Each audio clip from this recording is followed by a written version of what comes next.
สวัสดีทุกคนยินดีต้อนรับทุกคนเข้าสู่ช่องของเบาลัดคนเดินทางวิดีโอนี้จะอัปเดตสถานการณ์น้ำท่วมที่ประเทศลาวเริ่มกันแรกอยู่ที่ทางเข้าเขตหมู่บ้านเมืองสิปนเก้าแขวงสวรรณเขตทุกคนเลยมื้อนี้วันที่11เดือนสิงหาคมปี2569หรือว่าปี2026ก็แหละสถานการณ์น้ำในท่วมตั้งแต่เมื่อคืนนี้3วันนี้แล้วอัดขาดเลยทางเขาหมู่บ้านสิปนเก้าเมืองสิปนแขวงสวรรณเขตสถานการณ์ตอนนี้เห็นแสงแดดอองแน่จังน้อยฝนเบรกโซเข้ามื้อนี้ก็ตกเป็นช่วงเป็นงวดอยู่มื้อนี้มื้อเนาะแล้วก็ทั้งเมืองวิลาบุรีหลายๆเมืองทั่วประเทศลาวนี่ก็เห็นว่าโอ้ยังตกหนักอยู่ได้พี่น้องเอ้ยเดี๋ยวจะพาทุกคนไปเลาะๆเบิ่งในทั่วประเทศลาวเลยเนาะตามแหล่งข้อมูลข่าวสารที่เขาเจ้าลงก็โอ้ทั้งหลวงพระบางทั้งเมืองหลวงน้ำท่าทั้งคนแหละทั้งแขวงลมท่าแถวนั้นทางบ้านน้ำดีทางบ้านป่าปัวทางนั้นก็โอ้นักหน่วงมื้อนี้น้ำรู้ลังทั้งเทฝนตกเทลงเนาะแล้วก็ทั้งพุ่นทั้งเมืองโคงทั้งลาวใต้ทั้งตะปือมันก็ได้5พลานักคือกันเมื่อในวันที่11สิงหาคม2569ทางหมายเลข21Aที่เข้าใช้เมืองวิลาบุรีที่เชื่อมต่อกับเส้นทางหมายเลข10หรือว่าสิไปทางเมืองบุรพาทางนั้นก็โอ้ยังถูกตัดขาดอยู่ได้แถวนี้เป็นห้องไม้ท้องหน้าว่าแถวเดียวทุกคนเลยและนี่เส้นทางก็มาคนได้แต่ซ้ำนี้แหละไปต่อกับบ่ได้หมู่บ้านอยู่ข้างในฮันสายน้ำเสียปูนมันจะไหลเรียบตามสายพูนั้นลงไปเจอกับสายน้ำเสียบางเฮียงอยู่ฮันแล้วมันดันขึ้นมาเนาะเขาเจ้าปล่อยเคลื่อนไฟฟ้าเส้นละนอง1วันนี้นะฮะอยู่ทางเมืองนอกอะไรทางภาคผู้ภาคนั้นไปคาดการณ์จะปล่อยมื้อนี้เป็นต้นไปจนฮอดฝนยุดตกและปริมาณน้ำพอเหมาะเขาเจ้าจึงสิปิดการปล่อยน้ำจากเขื่อนแถวนี้ท้องให้ท้องหน้าก็ได้พี่น้องกันเลยมีแต่เขาให้เข้าหน้าเขาเจ้าแถวนี้ท่วมหมดเด้3-4 วัน5วันก็เสร็จเรียบร้อยแล้วนี่เอาไปเบิ่งหลายบ่อนหลายที่อีกทุกคนเลยเดี๋ยวจะอัปเดตเป็นตอนเป็นเขตแต่ละพื้นที่ไปเลยเนาะไปเหือพี่ขาดไป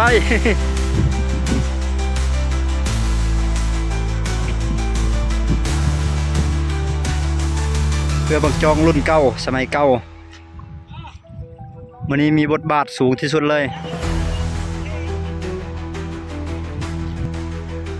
อัปเดตล่าสุดพี่น้องเอ้ยเส้นทางเข้าเมืองวิลาบุรีแขวงสวรรณเขตถนนหมายเลข28Aหรือว่า 28A พี่น้องดินนี่ทะลักลงมานี่โอ้ดินเจือดลงมาเห็นเขาเจ้าลงชื่อโซเชียลมีเดียลักไฟกระหังเลยแต่ว่าได้รับการซ่อมแปลงแล้วโหดปกติมันจะเป็นทางลาดยางมาต่อยได้ใดๆแต่ว่าดินนี่ทะลักลงมาแล้วเห็นให้มันเกิดเป็นขี้ตมขี้โคลนแบบนี้ได้รับการแก้ไขเรียบร้อยแล้วเขาเจ้ารถฟอร์ดเอารถยังมาดันออกแล้วขี้โคลนเลยถือว่าสัญจรได้ปกติจุดนี้เดี๋ยวไปเบิ้งจุดหนึ่งอีกที่มันเป็นขัวจมอยู่เขตบ้านซุปนี่ที่มันมีรายงานข่าวว่าบางนึงนี่ยังท่วมอยู่เดี๋ยวไปเบิ้งตัวจริงบริเวณนี้เขาเรียกว่าบริเวณกกเดือขึ้นกับหมู่บ้านบางหมู่เมืองสิโปแขวงสวรรณเขตเมื่อก่อนนี่ถนนหนทางนี่จะไปอยู่แถวลุ่มนี้แถวบนเป็นแปลนแถวลุ่มนี้แต่ว่าเนื่องจากน้ำนี่ท่วมง่ายน้ำขึ้นมาตันทางในง่ายทุกปีมันจะเป็นวันนั้นเลยย้ายขึ้นมาเทิงนี้เส้นทางนี้ยับขึ้นมาเทิงนี้ทุกคนเลยแต่ว่าเสาไฟนี่ยังคงอยู่คำลุ่มคือเก่าเนาะคือว่ายังมีความเสี่ยงอยู่คือเก่าที่จะถือปอนไม้คนยังใหญ่ๆที่มาไล่ขวางเอากับเสาไฟเห็นในเสาไฟนี่ฮักเนาะและนี่คือสถานการณ์โคห้วยซุปมี่หรือว่าบ้านซุปมี่เมืองเซโปนแขวงสวรรณเขตทางทิศเหนือของเมืองเซโปนออกจากตัวเมืองมาประมาณ20 กิโลเมตรเลยแหละฮอดหมู่บ้านนี้นะขวดนี้เป็นขวดกระชิว่าแล้วก็บ่สูงปานใดแล้วก็บ่ต่ำปานใดความสูงจากหน้าน้ำเซ่นี่สิประมาณอยู่2 เมตร30 2 เมตร 40นี่แหละอันนี้สายน้ำเซ่กอกอยู่ฝั่งนี้พี่น้องเอ้ยมันเฮ็ดให้น้ำนี่ดันขึ้นมาสายห้วยตัวนี้และเส้นทางนี่มันมาผ่านอยู่สายห้วยนี้เขาเจ้ากระเทคอนกรีตยังดีเลยแต่ว่าน้ำเนี่ยมันดันขึ้นแห้งโพดฝนตกหนักท่วมถึง2 มื้อ 3 มื้อนี้แหละได้ตัวซาบาดินยังคงใช้เรือในการขนส่งรถจักรรถมอเตอร์ไซค์เนี่ยต้องขี่เรือข้ามภาคมาเบิ่งรถใหญ่บางคันก็จอดเป็นแถวอยู่ ห่วงจากนี้ฮะตัวเมืองวิลาบุรียังอีกประมาณประมาณ30กิโลเมตรนี่แหละประมาณนั้นแหละแต่ว่ายังอีกจุดหนึ่งเด้อหลังจากวิทย์จุดนี้ไปยังอีกจุดหนึ่งคือจุดห้วยแยงใกล้ๆกับตัวเมืองวิลาบุรีและยังอีกประมาณ 4-5 กิโลเมตรแล้วก็ฮอดตัวเมืองน้ำในครัวนี่ถือว่าเพิ่มขึ้นอีกรอบ2ในมื้อเช้านี้ก็เริ่มลดลงว่างตอนเที่ยงก็เริ่มลดลงแหละรถจักรมันยังขี่ข้ามได้แล้วตอนเที่ยงนะแต่ว่ามาตกตอนเย็นๆแบบนี้นะหรือว่าตอนแรกนี่นะมันได้เพิ่มขึ้นอีกเพราะฝนยังตกอยู่ทางเหนือพุ่นทางเมืองวิลาบุรีไปทางพุ่นแหละที่เชื่อมต่อเส้นเมืองวรพาฝนยังตกแห้งฝนเฮ็ดให้น้ำนี่เพิ่มระดับขึ้นอีกตอนนี้นะรถจักรรถเก๋งรถกระบะรุ่นต่ำๆนี่ถือว่าข้ามบ่ได้แล้วตอนนี้นะน้ำนี่กำลังเพิ่มขึ้นอย่างเลียนติดเลยตอนนี้นะชาวบ้านใช้ได้แต่เฮือแล้วตอนนี้ขนาดรถตู้คอนเทนเนอร์ที่อยู่ทางหลังยังบ่กล้าลงมาเลยเดี๋ยวนี้นะรถคอนเทนเนอร์อยู่ทางหลังนี่ยังบ่กล้าข้ามแหละจอดรอเป็นแถวเลยบ้านซุมีเป็นอีกบ้านหนึ่งที่ว่าอยู่เรียบตามแคบแม่น้ำเซกอกแล้วก็อยู่ตามห้อมผู้ห้อมผาแบบนี้แหละทุกคนเลยเส้นทางนี้ก็จะเรียบเลาะไปตามผู้ตามผาตามแคบแม่น้ำสายเซกอกนี่เพื่อจะฮอดตัวเมืองวิลาบุรีแล้วจึงเลี้ยวขวาไปใส่เมืองบัวละพาถ้าว่าแล่นชื่อก็สิไปใส่เมืองใส่บัวทองออกเส้นทางเลข10ไปใส่พุเลเซโนพุ่นเลยมันสามารถลัดขึ้นไปใส่นครหลวงเวียงจันทน์ได้มื้อนี้ก็คาดการณ์ว่าจะเข้าไปหาพ่อเฒ่าปึดแก้บนั่นแหละหลายมื้อแล้วฝนตกลิ้นนี่บ่ได้เข้าไปหาเพิ่นแต่ว่าที่ตามสภาพแล้วฝนก็ยังตกเป็นช่วงๆอยู่มื้อนี้นะและก็ทางเข้าหมู่บ้านก็โอ้ขี้ตมแห้งทางเข้าหมู่บ้านของพ่อเฒ่าปึดแก้บนะก็เลยตัดสินใจบ่เข้าน่าจะมื้ออื่นนี่ว่าจะเข้าไปหาเพิ่นแหละเป็นจังใดก็สิลุยติดตามเบิ่งสถานการณ์เพิ่นอันนี้นี่รถห้องหมอเพิ่นมารับคนเจ็บไปห้องหมอทางเมืองวิลาบุรีก็จะมาส่งฮอนนี่แหละทางแขวงมันก็สิมาลัดเอาอยู่นี้ก็สิประมาณนั้นเดี๋ยวจะพาทุกคนไปเบิ่งหลายๆบ่อนทั่วประเทศลาวอีกเนาะว่าเป็นจังใดทางเหนือทางใต้ทางภาคกลางจากนี้ไปเบิ่งทางเมืองมหาไซแขวงขมวนทางนี้ก็ยังท่วมคือเก้าวันที่11มื้อนี้นะและไปทางบ่อเต็นหลวงน้ำท่าโดยเฉพาะก็คือทางบ้านน้ำปัวบ้านน้ำดีแขวงหลวงน้ำท่าเนี่ยก็โอ้ภาคเหนือลาวเนี่ยก็นักหน่วงที่สุดเลยทุกคนเลยจากนี้มาเบิ่งทางห้วยแยงหรือว่าขัวห้วยแยงเมืองวิลาบุรีแขวงสวรรณเขตเนาะทางภาคกลางของประเทศลาวถือว่าน้ำนี่ยังลัดหลายจุดหลายบ่อนอยู่ในทางในแบบนี้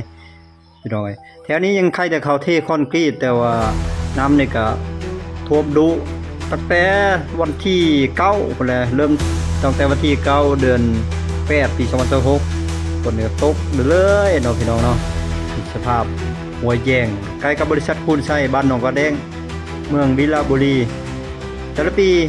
น้ำจะมักท่วมในจุดนี้นักที่สุดเลยทุกคนเลยเพราะจุดนี้เป็นจุดที่ว่าต่ำแล้วก็มีสายห้วยนี่มาผ่านจากนั้นมาเบิ่งทางบ้านหนองลำจันทน์เมืองจำพรแขวงสวรรณเขตภาคกลางของประเทศลาวเช่นเดียวกันเนาะหมู่บ้านหนองลำจันทน์เนี่ยก็จะมีสายน้ำซี่จำพรดันขึ้นมาเฮ็ดให้น้ำนี่ก็โอ้ถือว่าท่วมหลายจุดหลายบ่อนหลายมองคือกันชาวบ้านก็ถือโอกาสนี้หาปูหาปลาก็คือสิได้หลายเติบได้ช่วงนี้นะก็เป็นเทศกาลอันนึงอีกเนาะในการหาปูหาปลาก็เป็นตาม่วนเนาะก็เจ้าได้พลิกวิกฤตเป็นโอกาสในการหาปูหาปลาหาอยู่หากินตามธรรมชาติลดพอนรายจ่ายจากถงจากไทยเนาะจะบ่ได้จกเงินออกเพิ่มนี่อันนี้ถือว่าสภาพการทั้งวัดนี่วัดหนองลำจันทน์เป็นวัดดังน้ำนี่ไหลทะลักเข้าไปจากนี้ครับไปเบิ่งทางบ้านพร้าวไปหาบ้านมังนาวใต้เมืองไซบุรีแขวงสวรรณเขตพื้นที่นี้อยู่เขตภาคเหนือของแขวงสวรรณเขตเลยถือว่าน้ำนี่ลัดทางลัดทงเลยวันที่11เดือน8ปี2026มื้อนี้นะ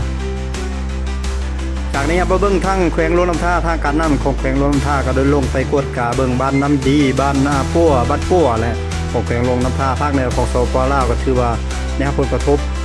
อย่างนักหน่วงมื้อนี้นะวันนี้วันที่11เดือน8ปี2026นี้ทางเจ้าหน้าที่ทหารไปช่วยเหลือชาวบ้านชาวเมืองน้ำท่วมสูงกระทันหันหลวงน้ำท่าก็เป็นแขวงที่ว่ามีผู้พาสูงหลายเช่นกัน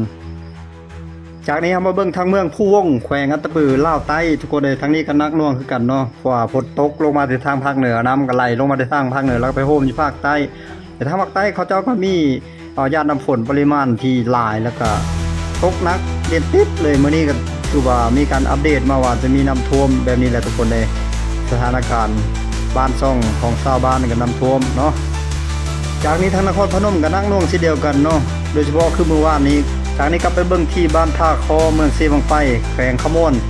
หมู่บ้านนี้จะเป็นหมู่บ้านที่เรียบติดกับแม่น้ำเซบังไฟและใกล้กับแค่แม่น้ำโขงเพราะฉะนั้นจึงเฮ็ดให้น้ำนี่ท่วมง่ายท่วมได้เพราะว่าน้ำนี่ดันขึ้นมาแต่น้ำโขงแล้วก็ดันไม่ใช่แม่น้ำเซบังไฟเฮ็ดให้ท่วมง่ายจากนี้ก็ไปเบิ่งระดับแม่น้ำโขงอยู่ที่ทางนครหลวงเวียงจันทน์คือแถวสวนเจ้านวงศ์แถวนี้สวนสนุกอย่างต่างๆโอ้ยระดับน้ำโขงนี่เพิ่มระดับขึ้นสูงหลายชาวบ้านหาปูหาปลาเนาะนี่โอ้บ่อนสวนสนุกของเขาเจ้ามารินนี่กระท่วมหลายเลยบ่ร้านอาหารร้านอย่างต่างๆในกระท่วมเนาะคือว่าจุดนี้เป็นจุดเด่นที่สุดสำหรับนักท่องเที่ยวที่เข้ามาท่องเที่ยวหลายในแต่ละปีในแต่ละมื้อแต่ละวันนักท่องเที่ยวจะมักมาพักผ่อนยอดอารมณ์กินลมชมวิวพาลูกพาหลานมาลิ้นมาเที่ยวไปเบิ่งทางเมืองน่องแขวงสมณเขต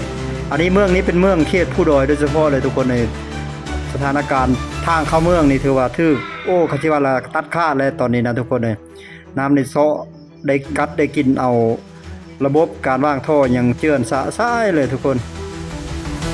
จากนี้ไปเบิ่งทางบ้านน้ำดีแขวงลมท่าภาคเหนือของสปปลาวอีกครั้งหนึ่งเนาะภาพความเสียหายและความทึกนึกน้องของสายน้ำป่าไหลหลากเนื่องจากฝนตกหนักมีสภาพความเสียหายรถรางพาหนะโอ้ถึงน้ำพัดน้ำท่วมน้ำซัดน้ำซ้ออย่างต่างๆเลยเฮือนซานบ้านซ่องนี่น้ำนี่ไหลลงมาแต่ห้องผู้ห้องผาเพราะบ้านเขาเจ้าได้ตั้งอยู่ตามห้องผู้ห้องผาเป็นส่วนหลายเนาะและเคลื่อนน้ำง่าซองนี่ก็ทั้งแขวงอุดมไส้ก็เริ่มปล่อยน้ำออกจากเขื่อนไปทีเรียบร้อยแล้วทุกคนเลยเพราะว่าน้ำนี่หลายแห้งแล้วมาที่เมืองวิลาบุรีแขวงสะระเข้มาทั้งจุดชุมเมืองว่างอ่างค่ำโดยเฉพาะก็คือทางหมู่บ้านธาตุนางล่าวนี่โอ้บ้านนี้ก็ยังท่วมนี่คือเก่าเดินนับแต่เมื่อวาน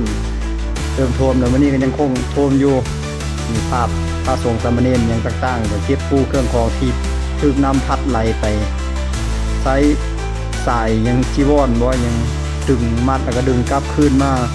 นี่คือภาพความเสียหายจากภัยพิบัติในครั้งนี้โทษภัยบ่ได้นอโทษฟ้ารถฝนที่ตกลงมาแหละทุกคนได้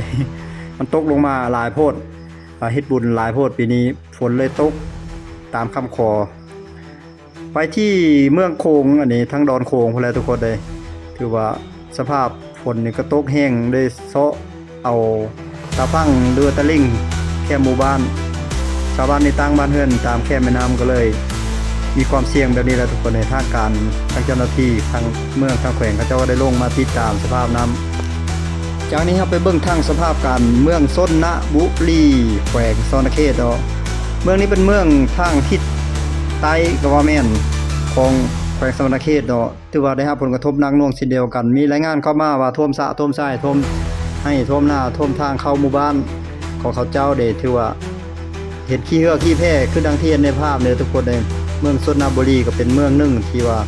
ค่อนข้างจะเป็นทงเที่ยงเมืองเขานี่ก็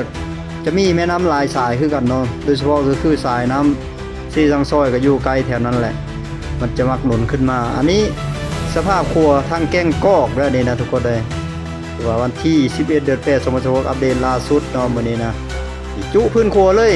น้ำนะถ้าว่ามันตกหนักอีกมื้อนี้นี่คือว่าเสร็จเรียบร้อยเลยอันนี้ครัวทางแก้งกอกจำพรแขวงสะระเข้เนาะนักหน่วงฝนนี่ตกติดต่อกันหลายวันเลยเหรอและส่วนภาพนี้ก็กลับมาเบิ่งที่บ้านนาดีแขวงลนทาบภาคเหนือของสปปลาวอีก19เช่นเคยเนาะภาพความเสียหายหลายจุดหลายมองที่ชาวบ้านเขาเจ้าถ่ายลงสื่อโซเชียลสังคมออนไลน์ต่างๆก็จะมีเป็นจุดภาพความเสียหายเนาะแล้วก็จะมีเขตน้ำท่วมเขตอันตรายเขตปลอดภัยที่ชาวบ้านได้อพยพออกไปแล้วแต่ว่าสภาพเฮือนชาวบ้านซ่องนี่ก็จะบ่มีคนพอเขาเจ้าได้ย้ายออกไปจากหมู่บ้านนี่แล้วเพราะว่ามันบ่มีความปลอดภัยแขวงลมท่าเป็นแขวงที่อยู่ผู้ผาสูงมีหอมห้วยอย่างต่างๆเพราะฉะนั้นจึงเกิดน้ำท่วมน้ำไหลน้ำป่าไหลหลากออกจากป่าจากดงจากภูจากดอยง่ายแต่เฮ็ดให้ท่วมเฮือนชานบ้านซ่องของชาวบ้านที่อยู่เรียบตามแค่แม่น้ำเรียบตามตีนภูเขาหรือว่ากลางหุบเขาจากนี้มาเบิ่งทางเมืองมหาไซแขวงขมวนภาคกลางของประเทศลาวอีกครั้งหนึ่งโอ้ได้รับความเสียหายอย่างหนักหน่วงนะครับผลกระทบอย่างหนักหน่วงเช่นเดียวกันเนาะติดตามวิดีโอถัดไปของบ่าวรัฐคนเดินทางได้ในคลิปถัดไปคลิปนี้ลาทุกคนไปก่อนสบายดีสวัสดีบ๊ายบาย